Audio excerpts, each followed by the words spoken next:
Estamos começando o Viva Mais, o seu programa de saúde. Eu, Ana Paula Delvaux e Miguel Sorrentino Júnior, entrevistamos todas as semanas os maiores especialistas de saúde, tanto aqui do estado como do Brasil, e falamos de como viver mais com melhor qualidade de vida. Aqui vocês saberão com esses especialistas o que existe de melhor em tratamento nos dias de hoje e na parte curativa. Vocês também poderão participar, sugerindo pautas, assuntos, mandando perguntas, sempre entrando no nosso site, o www.programavivamais.com.br. E a gente também tem uma página no Facebook. Participe, né? Seja nosso amigo no Facebook, mande perguntas, dúvidas. Toda semana a gente está aqui e todos esses programas estão lá no nosso site. Todos que nós já gravamos sobre todos os assuntos. Se teve algum que ficou alguma dúvida, em que você gostou muito, quer assistir de novo, estão todos lá no site. Interaja conosco. Hoje nós vamos falar sobre odontologia e cirurgia plástica. E a nossa convidada é a doutora Gisela Grande, que é cirurgiã dentista, com especialização em cirurgia bucomaxilofacial, tem mestrado em cirurgia bucomaxilofacial e está concluindo o seu doutorado. Seja bem-vinda, Gi. Muito obrigada. É sempre muito bom te ter aqui. Muito obrigada. Aliás, as pessoas mandam muitas perguntas sobre esse assunto, por isso que tu está voltando de novo. Vocês escutaram um barulho durante a tua introdução? Tu estava fazendo bagunça aqui com a caneta, né? A Ana chegou a dar uma parada, se você notou, quando ela estava fazendo a introdução do programa. É que não é pelo barulho, é que eu quase quebrei a caneta dos Swarovski. Mas, Gisela, me diz uma coisa. Antes da gente começar propriamente no assunto, porque para que tu faça um enxerto ósseo, que a Ana continue, que você continue com implante dentário, a gente imagina que o causador de tudo isso é a perda do dente. Né? Por que acontece perda de dente? Por que acontece perda precoce de dente? Então, em primeiro lugar, eu gostaria de agradecer, né, mais uma vez o convite. É sempre muito prazeroso estar aqui e isso me honra muito. Então, assim, a perda de dentes ainda é um problema, né? Principalmente nos países mais subdesenvolvidos. E o que causa a perda de dentes são vários fatores. Dentre os mais frequentemente, né, os que mais causam esse problema é a doença cárie, e eu friso a palavra doença cárie, porque é uma doença causada por micro-organismos e que se exacerba com a presença dos açúcares. A doença cárie ainda é um problema de saúde que leva à perda de dentes, e a doença periodontal, que também é uma doença causada por micro-organismos patogênicos que estão presentes na cavidade bucal e que se exacerbam pela falta de higiene. O que é mais interessante, pelo menos as últimas vezes que eu li, a doença periodontal ainda causava mais perda hoje em dia do que a doença cárie, né? Então, ou seja, as pessoas que ficam se preocupando só em não ter cárie, tem que se preocupar também em escovar bem, né, Gi? E o que é a doença periodontal, né? As pessoas pensam que doença periodontal aquela pessoa que afrouxa os dentes, né? Pô, mas os meus dentes não estão tão limpinhos, tão branquinhos e tão frouxos, né? Eu não tenho cáries, mas os meus dentes, eu estou perdendo os meus dentes.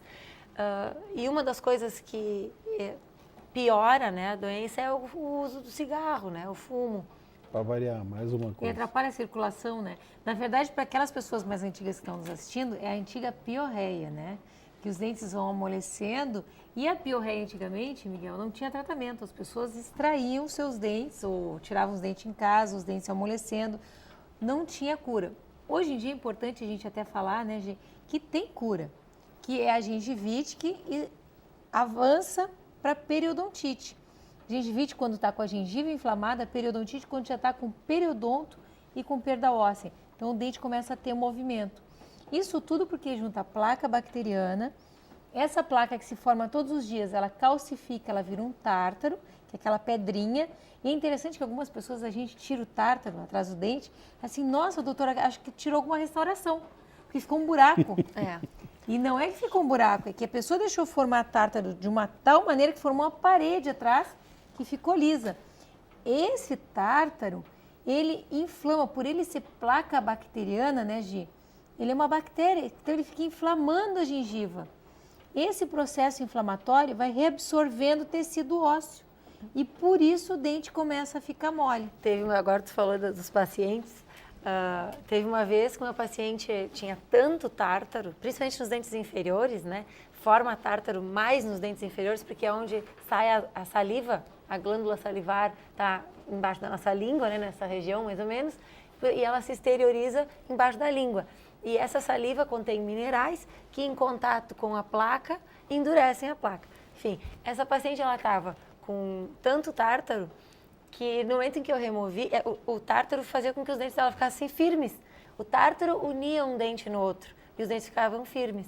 No momento em que eu tirei o tártaro, os dentes se separaram e começaram a balançar. Então, a culpada acabou sendo a profissional, porque eu amoleci os dentes dela. Mas quanto tempo ia durar essa história até ela notar? Porque não, ia cair tudo. Mole já estava mesmo. Uma hora ia cair o bloco todo, né? Ia cair os dentes todos juntos. Não, e o pior não é isso. O pior era o hálito que essa pessoa devia ter, né? Exatamente. Porque isso que é importante que as pessoas saibam é que essa placa e esse tártaro dão cheiro. Exatamente. Dão mau hálito. E essa inflamação que eles geram, a gengiva fica sangrando, depois ela inflama, vai ficar supurando. Então, vocês imaginem o mau hálito. O cheiro de sangue, né? O sangue ali envelhecido há tempo. E sangue cheira mal. Cheira muito mal. Misturado com saliva deve ser um horror. E com pus em seguida. E pus em seguida. E coisa triste isso aí, né? Que a pessoa conviver com isso, porque acho que todo mundo já sonhou que um dente estava caindo ou que o dente estava mole, né? É uma sensação horrorosa. Agora, isso aí se tornar realidade, na vida real, quer dizer, o cara... ter isso na vida real deve ser muito duro. Agora, uma das razões que se perdem dentes também, isso é muito triste da gente contar, só para completar a pergunta da Gi, existe uma cultura, infelizmente aqui no Rio Grande do Sul, um pouco na zona da praia, e eu fiquei sabendo há pouco tempo que agora na zona, ali na Serra também, que as meninas aos 15 anos, quando tem cárie, dentinho torto, o que os pais faziam? Eles extraíam os dentes. Então, a gente tem muita paciente que ainda usa, ou que usa prótese total. Então, para quem não sabe o que é uma prótese total, eu trouxe aqui para ilustrar para vocês. É a famosa dentadura, né? É a prótese total, que algumas pessoas chamam de chapa, mas é a prótese total que os pais, para ajudar, pensando que ajudavam, né? A gente não ajuda ninguém. Ganhava de presente de casamento, né? Algumas aos 15 anos. Para não dar despesa no marido. 15 anos, de 15 anos para criança, ao invés de dar o anel, a festa de 15 anos, tinha os dentinhos muito torto ou cariado, extraíam tudo e davam uma dentadura. Ou então na serra, quando vai casar, para não dar custos para o marido, já tiram tudo e já mandam a esposa com a dentadura. Hoje a gente vê isso como uma mutilação, né? Não, e é uma mutilação porque o que acontece? A prótese total, depois que a gente tira, os dentes ajudam a manter o tecido ósseo, né, Gi? Os dentes ajudam a manter o tecido ósseo da face. Tu que é cirurgião plástico sabe muito bem que precisa de suporte, né? Então, se tirar esses dentes, vai perdendo, o osso vai perdendo suporte. Quem mantém o osso da face são os dentes. E a gente nota isso, Ana, isso é uma coisa que a gente começa a observar. Tem uma geração que é essa, onde o pessoal tirava, e eu noto isso muito nos pacientes que chegam lá para fazer cirurgia plástica em geral. Tu nota esse afundamento, é visível esse afundamento.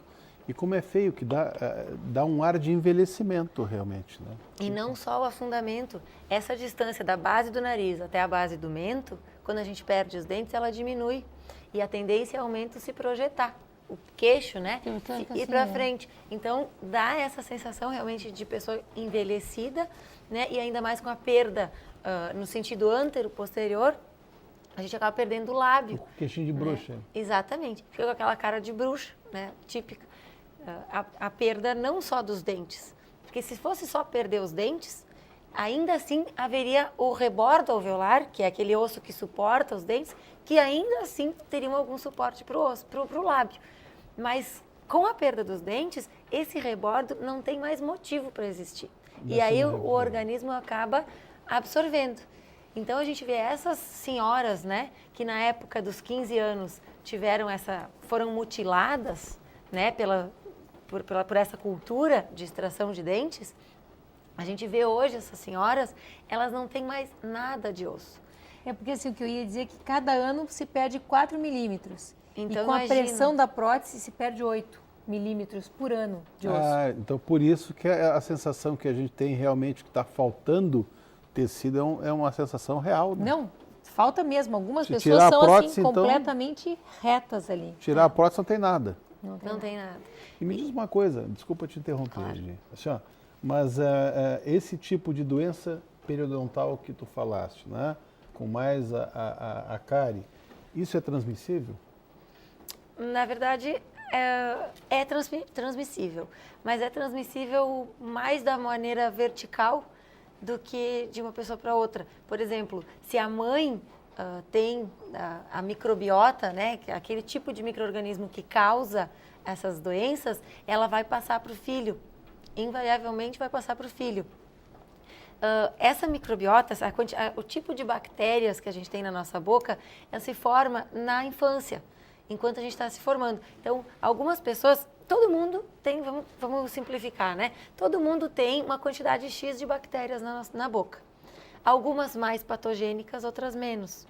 Então, essa microbiota, essa cultura de bactérias se forma na infância. E aí, os contatos que a criança tem na infância é que vão determinar essa microbiota. Depois, na fase adulta, é mais difícil de haver o contágio, assim, de, por exemplo, eu adquirir esse micro-organismo, não quer dizer que não possa, mas é mais difícil de eu adquirir porque eu já tenho as minhas defesas, eu já tenho a minha saliva bem constituída e eu já tenho os outros micro-organismos que fazem a defesa também da minha boca. Então, assim, tem alguns micro-organismos que causam mais a cárie, ou alguns micro-organismos que causam mais a doença periodontal. Por isso que tem algumas pessoas que dizem assim, eu nunca tive cárie. Eu nem escovo direito os meus dentes, mas eu nunca tive cárie. Esses são alguns privilegiados que não têm Eu sou um deles. né? E não tem cárie. E assim, podem até às vezes se dar o luxo de não ter tanto cuidado, né? E assim mesmo não desenvolvem a doença. Porque a cárie, ela precisa de 3 fatores para existir. Do substrato, ou seja, do açúcar, do tempo que aquele açúcar fica ali e do micro-organismo para digerir aquele açúcar. Então, se a gente não tem micro-organismo, pode até ter o açúcar. Agora, essa mãe que teve uma grande quantidade de cárie, que tem tendência a ter cárie, ela pode tentar não passar para o filho, porque dos 0 aos 4 anos a criança não tem essa defesa. Então, o que a mãe tem que fazer? Não soprar a comidinha da criança, não comer na mesma colher que a criança. Eu ia perguntar isso aí, esse negócio de ficar dando comida na mesma colher, o ideal é evitar, né? Até porque é nojento também, né? Dos 0 aos 4 anos, a criança não tem defesa. Ela não tem como se defender desse... Então, se não entrar em contato com a bactéria da cárie, a partir dos 4 anos ela não vai mais ter cárie. É uma forma de evitar. Um dos motivos da pergunta, Ana, eu já tinha falado isso antes contigo, primeiro é por causa de criança, né? Quer dizer, eu tenho uma netinha e que eu fico olhando, eu fico evitando, eu não dou coisa. Mas tu pode, tu não tem. Mas eu não sei o resto do pessoal, né? E o pessoal tem mania de dar, né? E a outra que eu vejo muito na academia, que eu estou com 52 anos, então tem muita coisa dessa geração que pra gente é curiosidade, né? Por exemplo, na época que eu era guria, a gente ia nas reuniões dançantes, né? E terminavam à meia-noite. Agora chama balada. Balada, pois é. E assim, ó, eu fiquei com um pouco de dificuldade de entender no início, porque eu tenho filhos já grandes, né? Peguei uma, peguei 2, peguei 3, peguei 4, eu digo, que maravilha. Pensando no aspecto de higiene, quer dizer, os caras saem beijando todo mundo. É nojento. Né? E sabe lá, algumas pessoas que a gente fica sabendo que fizeram alguns tratamentos depois, quer dizer que a boca era puro pus, né? Que maravilha deve ser tu passar a noite beijando todo mundo sem saber o que o cara fez. E tem outras doenças que se pega, né? Dessa forma. A gente falou, a doença cárie e a doença periodontal são doenças que já vêm daquela microbiota que a criança já formou lá do início. Mas tem outras doenças. O herpes, a doença do beijo, tem uma doença chamada doença do beijo. Que começa a formam-se úlceras na mucosa, enfim, que é transmitida pela saliva. Tem N doenças que são transmitidas pela saliva. Então, essa coisa de ficar pegando gente na balada é nojento. Não, e não é pegando sim. Gente assim, ó. Não, porque peguei uma, peguei 2, peguei 10, peguei 15. Vocês que trabalham com isso, deve ser uma coisa bem antigênica, né?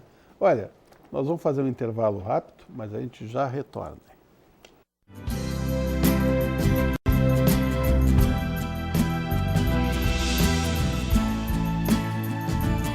Nos acessando agora, o assunto principal hoje a Ana costuma dizer que ela é a leiga quando vem o pessoal médico aqui. Hoje o leigo completo sou eu aqui, né? Porque a Gisela é dentista, a Ana é dentista, cada uma com especialidades diferentes. E as curiosidades que você tem, é óbvio que a gente como médico tem também. Você pode estar se perguntando, mas como o cara fez medicina e não sabe odontologia? Não. Na faculdade de medicina, mal e porcamente, a gente sabe nomear os dentes. Quantos são? Olha, já não me lembro mais. E muito menos dizer o nome de cada um deles. Então, 32 concisos. Então, 32 concisos. Gisela, assim, nós estávamos falando em perda precoce de dentes, né? E que isso acaba causando uma perda da maxila, do osso, esse que segura o dente. Então, muitas vezes, por isso que muitas pessoas ficam com aquele arzinho feio, né? O queixinho para frente, pouca distância entre o nariz e o queixo. Muita gente procura o cirurgião plástico por causa disso. E muitas vezes a gente acaba trocando figurinha, né, Ana? Eu mando para vocês, vocês mandam para a gente, porque isso é uma coisa multidisciplinar. Não adianta, depois que perdeu, querer tratar partes moles ou querer embelezar a nível de cirurgia plástica se não tiver uma dentição adequada. Existe como repor esse osso para quem perdeu? Com certeza. É o que muito a nossa especialidade trata, né? E o que muito se estuda também hoje em dia. Então, assim, a partir do momento em que o paciente perdeu os seus dentes, a ideia é repor os seus dentes. De que forma? Na maioria das vezes, assim, a melhor forma de repor os dentes é com implantes, né? Hoje é o padrão ouro, né, para tratamento de reabilitação bucal, é com implantes. No entanto, essas pacientes, como foi falado, né, no primeiro bloco, que já perderam totalmente o seu osso, essas pacientes não têm mais estrutura, não têm mais suporte para poder colocar os implantes. Então, o que acontece? Lança-se mão do enxerto ósseo, né? O enxerto ósseo ele pode ser de várias maneiras. O enxerto ósseo autógeno é aquele que o doador é o próprio paciente, né? Se tira o osso de um ponto, de uma região, para se colocar osso na outra região. Assim, a gente vai aumentar essa região, que estava com déficit de osso, para, num segundo momento, então, inserir os implantes. Outras formas de enxerto ósseo também são os enxertos ósseos halógenos, que a gente chama, que são enxertos desenvolvidos em laboratório, confeccionados com osso bovino, liofilizado, muitas vezes, ou com as biocerâmicas, que são enxertos sem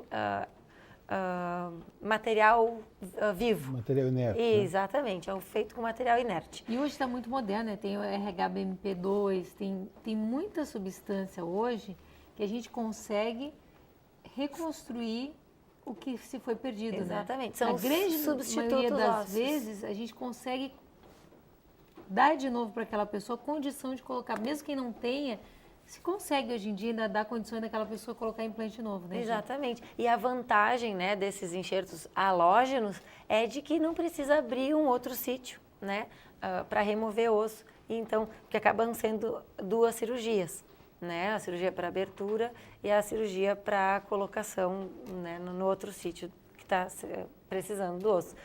Então, a gente tem que, claro, juntamente com o paciente, ponderar quais são as vantagens e desvantagens para aquele caso, né? E se realmente é necessário que se faça um enxerto. Alguns pacientes, por exemplo, usam prótese total e estão muito bem com ela. Só que o problema é que, assim, essa perda óssea vai acontecendo gradativamente. E ao longo do tempo, as próteses acabam tendo que ser trocadas. Então, também mudei um pouquinho o assunto, né?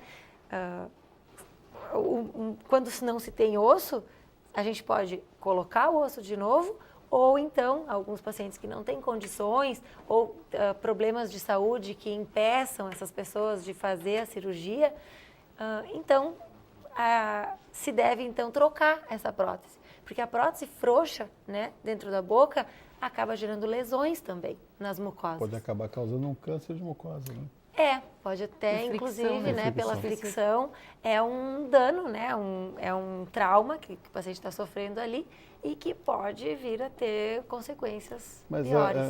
todo paciente, fora esses que, assim, eventualmente problema de saúde, tá? Ou problema financeiro, que hoje em dia, eu te diria assim, a grande maioria do pessoal tem condição de fazer. Claro. Tá? Problema financeiro, tá, mas deixa de repente comprar, trocar o carro, não precisa nem tanto isso, né? Muitas vezes deixa de fazer, deixa de fumar cigarro todos os dias, Não, gastar com besteira e investir em alguma exatamente. coisa que vale a pena. Quer dizer, afora o paciente com uma doença grave, que eu acho que seria a contraindicação, né? Como qualquer procedimento cirúrgico mais agressivo, não significando que seja agressivo, mas que não deixa de ser um procedimento cirúrgico, se exige que tenha saúde, na verdade. Sim. Afora esse paciente, todos teriam condição de fazer um enxerto ósseo? Acredito que sim. O paciente, inclusive o paciente com osteoporose, não está contraindicado de fazer o enxerto ósseo. Nem o implante. Uma Nem o coisa que as implante. pessoas normalmente ficam em dúvida, né? Eu tenho osteoporose, eu posso fazer implante? Pode, não é uma contraindicação. O que a gente sempre faz, o que a Gisela sempre pede, é uma bateria de exames, e aí a gente vê como é que tá as condições físicas, tudo, e aí...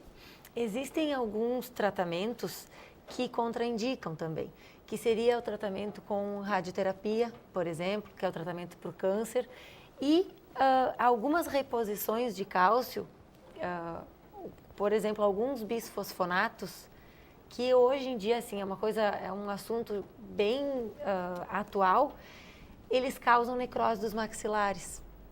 Eles agem como se fossem uma radioterapia. Principalmente o zometa é um dos tipos de bisfosfonato que mais causa necrose dos maxilares, e só dos maxilares. Sabe que essas reposições de cálcio, eu já cheguei a citar em outros programas, eu e o Vitor, nós estamos fazendo uma pós-graduação. Essa é a vantagem de ter um filho com 33 anos de idade. E a gente vê o pessoal dar cálcio para todo mundo e anunciar cálcio em tudo que é lugar.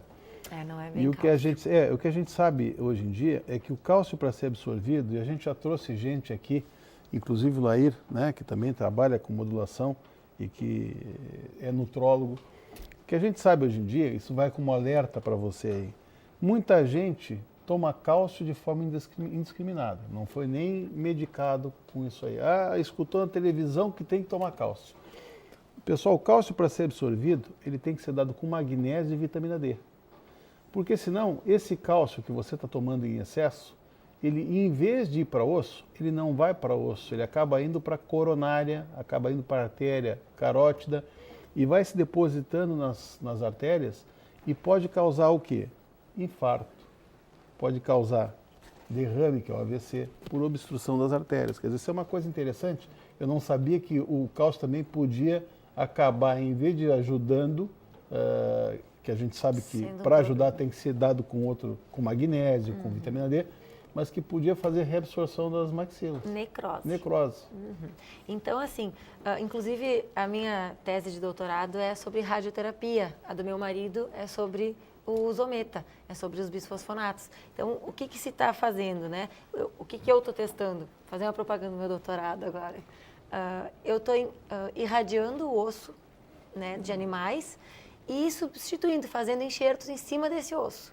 Alguns enxertos halógenos, né, que a gente está testando, que já são muito bem utilizados no mercado em osso normal. A gente está vendo como é que é o efeito deles no osso irradiado. Então, assim, para poder dar suporte também para esses pacientes, para poder ver se esses pacientes são realmente contraindicados para fazer o enxerto. Tem-se que não se deve mexer cirurgicamente num paciente que foi irradiado, né? Só que aquele paciente que teve um câncer de boca, vamos dizer, que perdeu uma parte da face, uma parte da mandíbula, ele precisa de reabilitação. Ele não pode ficar curado do câncer, mas sem metade da mandíbula, ou sem uma mandíbula inteira. Porque uma coisa tem que ver é que o câncer pode ser na face, né? Precisar do enxerto, né? Exatamente. Então, assim, nesses casos, o que a gente pode ter para reabilitar esse paciente, para reconstruir esse paciente, que já foi irradiado, né? Que acaba tendo, aquilo que sobrou ali é um osso que não se comporta como um osso normal. É um osso que tem menos vascularização, que não cicatriza, que tem mais chance de necrosar, de morrer. Então, se está testando alguns materiais como, assim, pensando nesses pacientes, tentando pensar numa solução para reconstruções mais adiante e implantes. Vocês têm usado de rotina plasma rico em plaquetas para isso? Sim, o BMP ele vem como um complemento. Sabe né? que foi na verdade, quem começou a usar isso foi a odontologia, né? Depois a traumatologia começou a usar e agora a gente, em cirurgia plástica, tem usado para anti-envelhecimento. E eu tenho algumas fotos, infelizmente, a Sociedade Brasileira de Cirurgia Plástica pede para a gente não trazer, não mostrar foto. Mas assim, eu tenho pacientes, eu devo ter uns 8, 9 casos só de nariz com fratura, nariz grande, que a gente tem que fazer fratura óssea e tal, que normalmente qual era a queixa do paciente? Ah, doutor, vou ficar roxo. Que eu acho uma bobagem, que vai ficar roxo 2, 3 dias, tudo bem. Mas com o PRP, com o plasma rico em plaquetas... Eu falei BMP, me desculpa, vou fazer uma correção.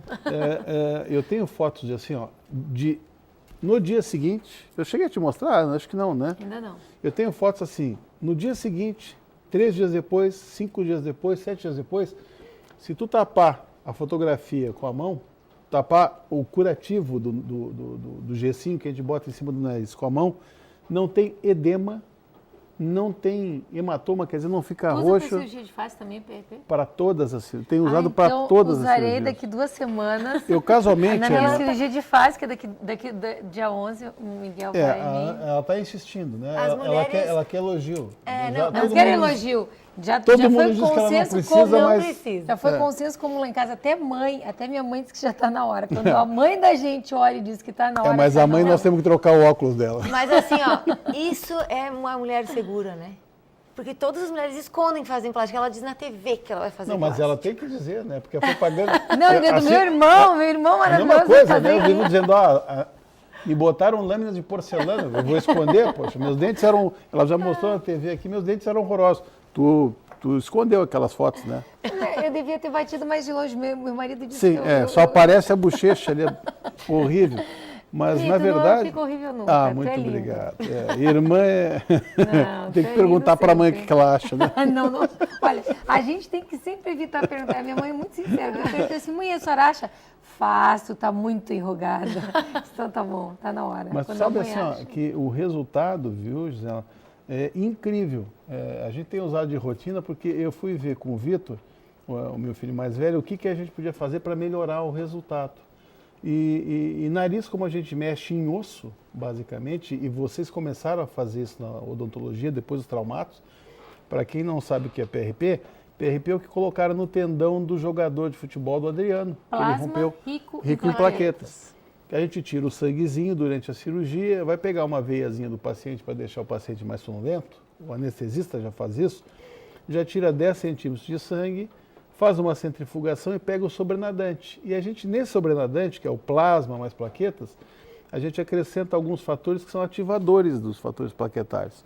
Isso vai fazer com que haja uma cicatrização mais eficiente. Se eu deixar esse produto, Ana, exposto meia hora enquanto eu estou fazendo a cirurgia, ele vira uma gelatina. Vira uma gelatina. Então a gente tem que E é fazer fácil o de PRP. manipular, né? Fácil de manipular. Então a gente faz o PRP, eu deixo guardado lá, faço a centrifugação e depois da cirurgia de nariz, agora eu já peguei o jeito, eu primeiro coloco o curativo, ou se é cirurgia de face, por exemplo, que eu fiz uma ontem, o paciente foi embora, veio de Curitiba, eu fiz o nariz e a face. Depois de feitos pontinhos, tal, feito o curativo, a gente pega uma seringuinha e injeta bem no bordinho para irrigar toda a região que a gente operou.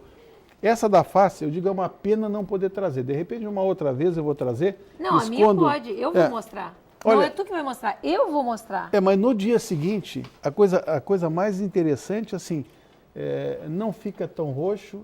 Tem gente que vai ficar roxo igual que iria ficar preto, na verdade, né? Eu tenho uma paciente que ficou um pouquinho mais róseo aqui, e a gente tem usado para pálpebra, para face, para prótese, para mama.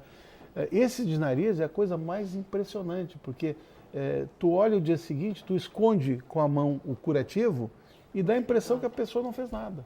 Recuperação muito rápida. Quer dizer, isso deve funcionar muito bem para vocês com enxerto ósseo. Na verdade, para o enxerto, o plasma rico em plaquetas, ele permite a chegada de mais células. Ele tem uma boa indicação, mas principalmente nos casos assim de enxertos maiores, em que a gente precisa que chegue mais irrigação. Alguns enxertos, por exemplo, o enxerto que a gente faz com anestesia local, na clínica... Eu já te vi fazer um enxerto, inclusive, numa ex-namorada, que ficou muito bem. Não sei muito como é que está boa. agora, porque é ex-namorada, mas ela muito bonita, ficou muito bonita. Deu tudo certo, o implante ficou maravilhoso. Agora vamos colocar a prótese. Ó, então, essas cirurgias menores, a gente não... Porque a boca é uma região muito irrigada. Vocês já trabalham com uma região assim, vocês precisam de mais ajuda, né? De mais suporte ali. Na gengiva a gente tem muita irrigação, a gente tem essa vantagem. E acaba que o plasma rico em plaquetas é um plus, né? Porque ele traz mais células, ele permite a chegada de osteoblastos na região ali, das células que produzem osso. Mas aí, às vezes assim, o dentista já vai abrir um sítio para tirar o osso, já vai abrir o outro sítio para colocar o osso. E aí tem que furar aqui o paciente para tirar o sangue, acaba ficando... Pede para o anestesista fazer, o anestesista claro. vai pegar a veiazinha. Não, eu já ótimo, nem é que envolvo, muitas das nossas cirurgias são com anestesia local, né? Não precisa, não envolve sedação, enfim. Então acaba que a gente não usa muito como rotina nos casos de enxertos menores. Mas ele é muito bem-vindo, muito viável para a gente nos casos de cirurgias maiores, em que o enxerto precisa ter mais proteção, né? Que a gente tem mais risco de necrose. Olha, Então, na nesses face é casos- fantástico, viu? Que além de diminuir o edema e aumentar a cicatrização, isso é uma cola orgânica, né? É uma cola.